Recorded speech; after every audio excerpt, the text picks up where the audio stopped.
Friends, welcome back to my channel. మా husband అయితే చాలా రోజుల నుంచి బాదుషా ట్రై చేయమన్నారండి. మా ఊర్లో ఒకప్పుడు పెళ్ళిళ్ళకి చాలా ఫేమస్ అండి. నేనైతే ఫస్ట్ టైం అయితే ఇంట్లో ట్రై చేయడం, తినడం తెలుసుకుని ఎప్పుడు చేయలేదండి. ఇది కూడా యూట్యూబ్లో చూసి చేశాను. పిండి అయితే గోధుమ పిండితోనే చేస్తానండి. సక్సెస్ అయితే ఈ వీడియో పెడతాను. చుట్టేసానండి పంచదార పాకంకి, ఇంకా పంచదార వాటర్ రెడీ చేస్తానండి. ఇంకా ఆయిల్ కూడా పెట్టినండి. బాగా వస్తే కంటిన్యూ చేస్తాను, చూస్తూనే ఉండండి.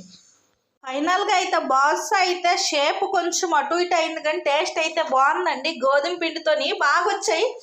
గోధుమ పిండితో కూడా వస్తాయి అనుకోలేదు, చాలా బాగా వచ్చాయండి.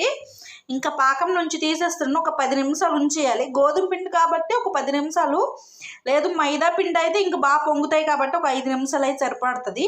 నేను 10 నుంచి 15 నిమిషాల లోపే తీసేస్తున్నానండి. ఇవయ్యే మరో వీడియోతో కలుద్దాం. బాయ్ ఫ్రెండ్స్, చూస్తూనే ఉండండి. మా ఛానల్ కొత్తగా చూస్తే ప్లీజ్ లైక్, షేర్, సబ్స్క్రైబ్.